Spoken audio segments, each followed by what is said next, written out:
Les podcasts du Figaro. Julien Niquet, bonjour. Bonjour Quentin. Alors, petite colle pour commencer. Au 31 décembre 2020, combien comptabilisait l'épargne salariale des Français au global? Dites-moi.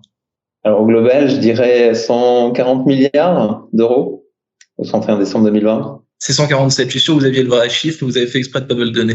Alors j'ai voulu vous laisser un peu de valeur sur le sujet, c'est pour ça.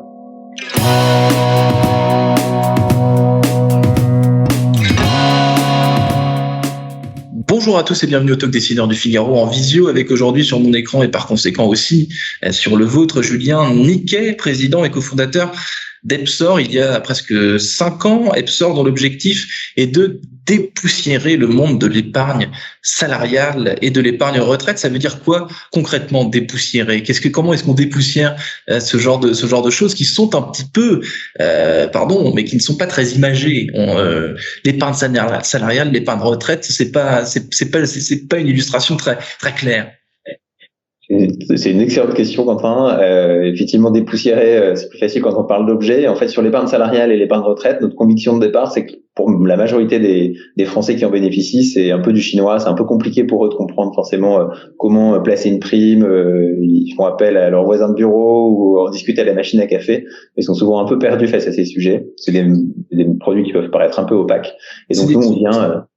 C'est des produits opaques sur lesquels on n'a pas d'interlocuteur direct. C'est ça que vous êtes en train de me dire. En fait, où on a effectivement assez peu de conseils qui peuvent être apportés. En fait, c'est notre entreprise votre entreprise va vous donner accès à un prestataire, mais souvent ce prestataire est là pour recueillir un choix, mais pas forcément pour vous accompagner. Et nous, on vient accompagner le collaborateur dans ses choix de placement, l'orienter, lui expliquer, lui apporter un maximum de pédagogie et de conseils sur mesure pour lui permettre d'y voir plus clair sur ce sur quoi investir et surtout lui faire comprendre dans quoi il investit concrètement. Julien Niquet, vous avez passé 10 ans, je crois, quasiment à la Société Générale. J'imagine que c'est pas totalement anodin dans ce choix de carrière et d'enchaîner sur de l'entrepreneuriat. Qu'est-ce qui s'est passé à la Société Générale? Est-ce que concrètement c'est là que vous avez vu un peu ce monde un petit peu pas enfumé, mais disons opaque, vous l'avez dit, de l'épargne salariale et de l'épargne retraite?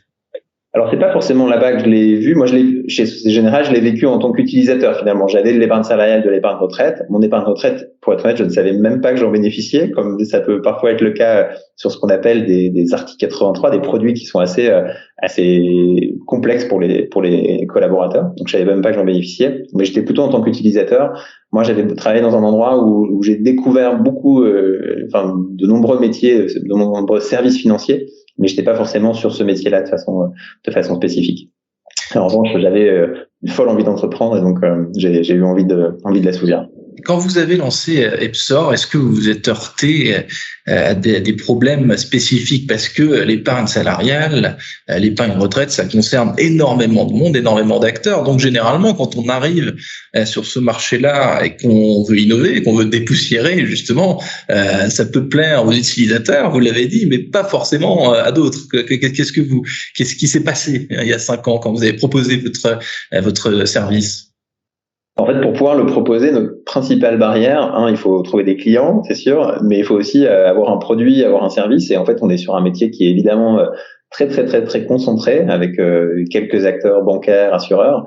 Et puis on est sur un métier aussi très réglementé. Et donc pour pouvoir faire ce service-là, il nous fallait trouver des partenaires, il nous fallait construire une offre. Et ça met beaucoup de temps. Et le temps quand on démarre, c'est assez précieux. Donc ça a été le gros challenge de la première année. C'était vraiment de construire une offre, construire un produit qui nous permette d'être différenciant et aussi de permettre à des entreprises de nous faire confiance.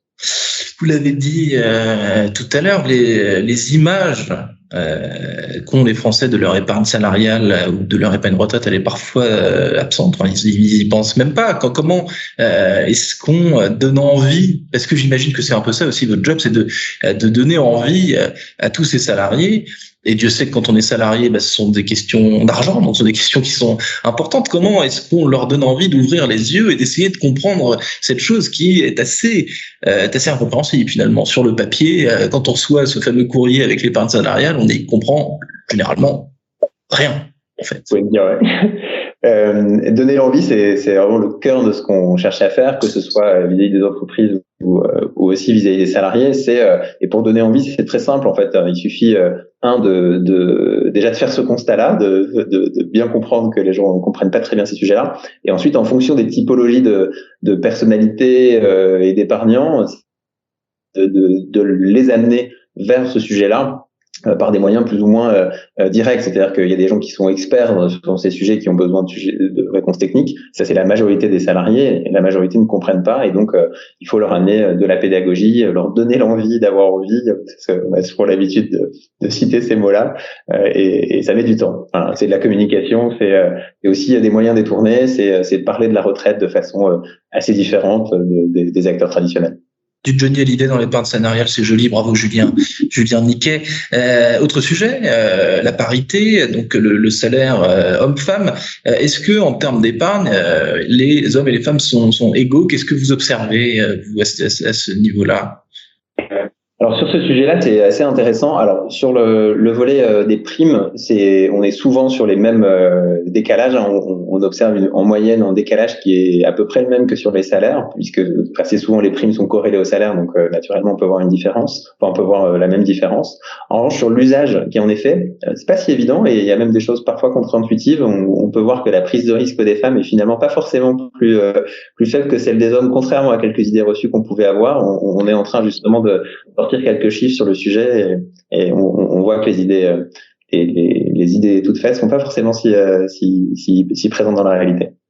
Est-ce que les questions de revalorisation des salaires, de partage de la valeur, qui sont de plus en plus présents dans le débat public, qui ont d'ailleurs investi le débat présidentiel, ça vous galvanise, j'imagine, ça vous rend service quelque part que ces sujets-là soient le fruit de notre époque. Qu'est-ce que ça révèle selon vous que dans le débat public, c'est cette question de la valeur, du partage et de son attribution pour tout le monde? Qu'est-ce que ça vous inspire à vous, Julien Niquet?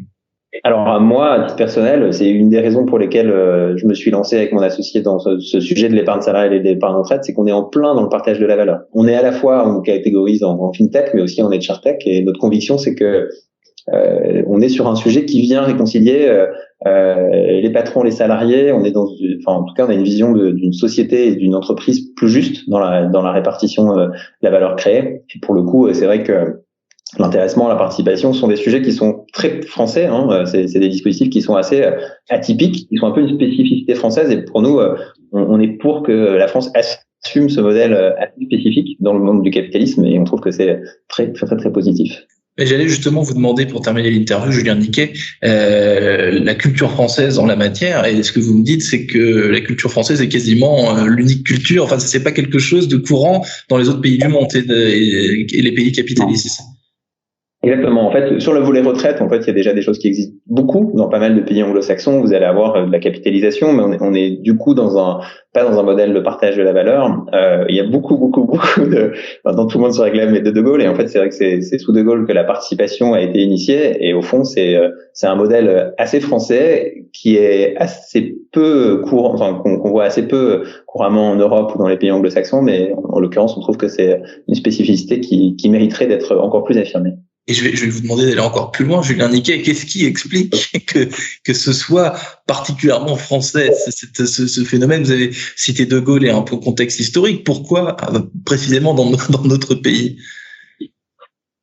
Pourquoi? Je pense qu'on a un modèle social qui est assez unique au fond, et qui a inspiré pas mal d'autres pays parfois, mais la sécurité sociale est un modèle aussi assez particulier, et je pense que c'est bien d'assumer ces différences dans son modèle social. Je pense que ça en fait partie.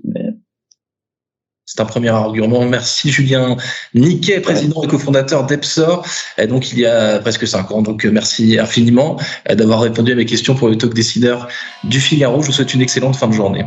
Merci beaucoup Quentin. Au revoir.